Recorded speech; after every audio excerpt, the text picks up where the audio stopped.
A ficção como cesta, uma teoria. Ursula K. Le Guin. Das regiões temperadas e tropicais onde aparentemente os hominídeos evoluíram em humanos, o principal alimento da espécie eram os vegetais. De 65 a 80% do que os seres humanos comiam nessas regiões nas eras do Paleolítico, Neolítico e na pré-história, era coletado. A carne era o alimento principal apenas no extremo ártico. Apesar de nas paredes das cavernas e no imaginário ter ficado a imagem dos caçadores de mamute, o que nós realmente fizemos para permanecermos vivos e saudáveis foi coletar sementes, raízes, brotos, botões, folhas, nozes, frutos, frutas e grãos, além de insetos e moluscos e pássaros, peixes, ratos, coelhos e outros pequenos animais que provê proteína e podem ser capturados com redes ou armadilhas simples. E nós nem mesmo trabalhávamos muito duro para isso, muito menos do que camponeses escravizados, após a invenção da agricultura, e muito menos que trabalhadores assalariados desde que a civilização foi inventada. As pessoas na pré-história podiam viver bem trabalhando em média 15 horas por semana. Com apenas 15 horas por semana empregadas na busca pela subsistência, resta bastante tempo para fazer outras coisas. Tanto tempo que os mais incansáveis, aqueles que não tinham um bebê, por perto para alentar suas vidas, ou alguma habilidade para criar, cozinhar, ou cantar, ou mesmo pensamentos interessantes para pensar, decidiram talvez sair e ir caçar mamutes. Os caçadores mais habilidosos parece que voltavam, incrivelmente, com montes de carne, muito marfim, é uma história. E não era a carne que fazia diferença. Era a história. É difícil contar uma história realmente emocionante de como arranquei uma semente de aveia selvagem da casca, e depois mais uma e mais outra, e depois mais uma, e então cocei minhas picadas de mosquito, e ouvi meu bebê dizer algo engraçado, e de que como fomos ao riacho, bebemos um pouco de água e observamos as salamandras por um tempo, até eu encontrar outro campo de cereais. Não se compara, essa minha história não consegue competir com aquela que narra o modo como empurrei minha lança profundamente no flanco branco de um animal titânico, peludo, e empalei uma enorme presa arrebatadora, que se contorcia gritando com o sangue jorrando por toda parte em torrentes carmesins, e como um outro caçador foi esmagado como geleia, quando um mamute caiu sobre ele, enquanto eu atirava minha infalível flecha diretamente em seu cérebro através de seu olho. Essa história não tem somente ação, ela tem um herói. Heróis são poderosos. Antes que você possa perceber, o homem e a mulher no campo de cereais, bem como suas crianças e as habilidades dos criadores, e os pensamentos dos que pensam, e as músicas dos que cantam, tudo isso torna-se parte do conto do herói, e ficam a serviço desse tipo de narrativa. Mas essa não é a história dos homens e mulheres comuns. É a do herói. Quando estava planejando o livro, que se tornaria Três Guinéus, Virginia Woolf escreveu em seu caderno de notas glossário. Ela pensava em reinventar o inglês de acordo com um novo plano para contar uma história diferente. Um dos vocábulos deste glossário é o termo heroísmo, que segue definido como botulismo. E herói, no dicionário de Woolf é garrafa. O herói como garrafa, uma rigorosa reavaliação. Eu proponho agora a garrafa, como herói. Não só a garrafa de gin, ou de vinho, mas em seu sentido antigo de recipiente em geral, de algo que retém outra coisa. Se você não tem algo onde guardá-la, a comida escapará, até mesmo aquilo que pode ser tão desprovido de força e recursos como um grão de cereal. Enquanto estão ao alcance das mãos, você pode colocar em seu estômago tantos grãos quanto puder. Então, o estômago é o primeiro recipiente.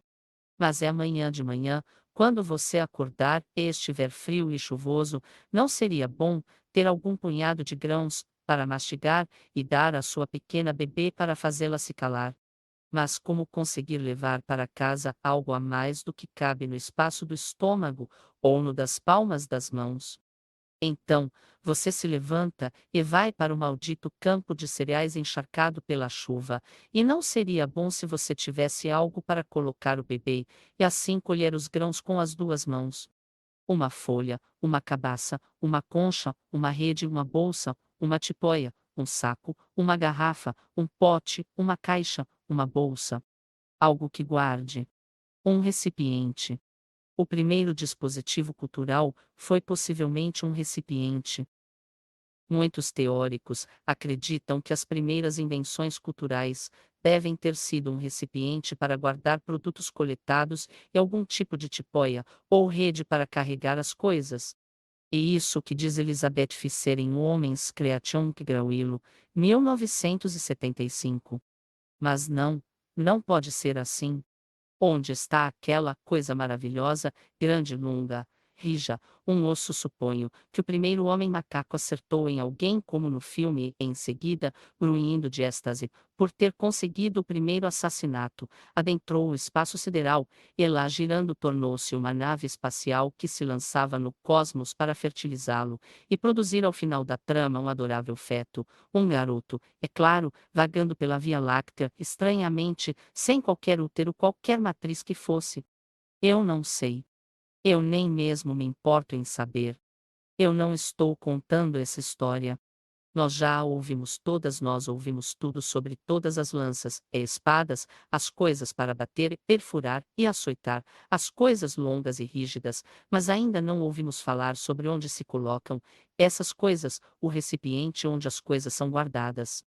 Essa é uma nova história. Isso é novidade. E ainda assim, antiga. Antes, certamente muito antes, se você pensar bem, das armas, uma tardia, luxuosa e supérflua ferramenta, muito antes das úteis facas e machados, junto com a indispensável ençada, o moinho e a pá de que serve desenterrar um monte de batatas se você não tem nada para levar para casa as que não consegue comer. Junto, ou antes da ferramenta que extrai a energia para fora, nós fizemos a ferramenta que traz a energia para casa. Faz sentido para mim? Sou uma aliada daquilo que Fischer denomina de teoria da sexta Carrierbag Theory da evolução humana. Essa teoria não só ilumina grandes áreas de obscuridade teórica e evita outras tantas bobagens teóricas habitadas principalmente por tigres, raposas e outros mamíferos altamente territoriais, mas também me deu, pessoalmente, uma base para a compreensão da cultura humana de uma maneira que eu nunca havia pensado antes. Enquanto a cultura foi explicada como sendo originária e tendo se desenvolvido com o uso de longos e rígidos objetos para apunhalar, atacar e matar, eu nunca pensei que eu tivesse, ou quisesse, qualquer participação nisso. O que Freud entendeu erroneamente como sendo sua falta de civilização, seria, na verdade, a falta de lealdade da mulher à civilização, observou Lilian Smith. A sociedade, a civilização de que falavam esses teóricos era evidentemente a deles, eles a mereciam, eles gostavam dela, eles eram humanos, totalmente humanos, golpeando, apunhalando, empurrando, matando.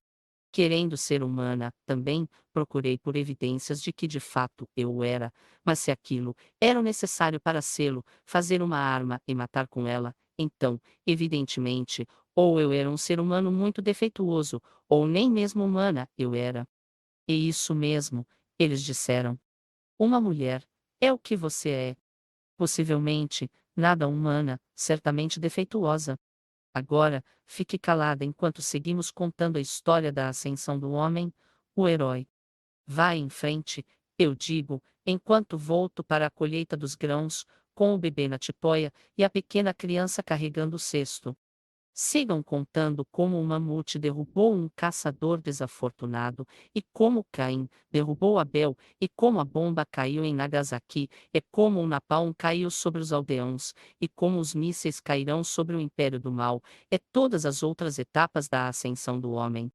Se é algo humano colocar o que você quer, porque é útil, comestível ou belo, em uma bolsa cesto, ou em uma casca, ou folha enrolada, ou numa rede tecida com seu próprio cabelo, ou no que você tem à mão é, em seguida, levar para casa com você, a casa sendo um tipo maior de bolsa, ou uma grande caixa onde pudesse abrigar pessoas e depois, pegar aquilo que armazenou e comer, ou compartilhar, ou mesmo guardar mais um pouco para quando chegar o inverno, ou guardar em um pote medicinal, em um santuário, ou em um museu no lugar sagrado, onde se guarda o que é sagra. No dia seguinte, provavelmente fazer a mesma coisa de novo. Se fazer isso é humano, se for isso que é preciso, então eu sou humana, afinal. Totalmente, livremente, com alegria, pela primeira vez. Não diga-se logo, um ser humano afável ou pacífico. Sou uma mulher que está envelhecendo com raiva, segurando com força minha cesta, lutando contra bandidos. No entanto, assim como ninguém, eu não me considero heróica por fazê-lo. É apenas uma daquelas malditas coisas que você tem que fazer para seguir sendo capaz de colher grãos de cereais e contar histórias. E a história que faz a diferença. E a história que escondeu minha humanidade de mim, a história que os caçadores de mamutes contavam sobre o herói, a de atacar, empurrar, estuprar, matar. A maravilhosa, venenosa história do botulismo. A história assassina. Algumas vezes parece que essa história está se aproximando de seu fim.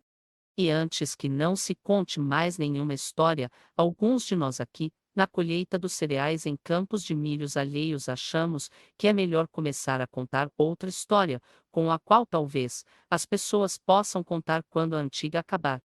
Talvez.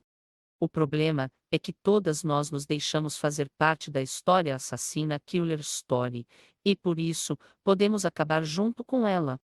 Desta maneira, é com certo sentimento de urgência que procuro a natureza, o tema, as palavras da outra história, a que não foi contada, a história vital Life Story. Ela é estranha, não vem fácil, não vem aos lábios sem esforço como a história assassina. Ainda assim, é exagerado dizer que ela nunca foi contada. As pessoas têm contado a história vital há muito tempo, de todas as maneiras e com diversos tipos de palavras.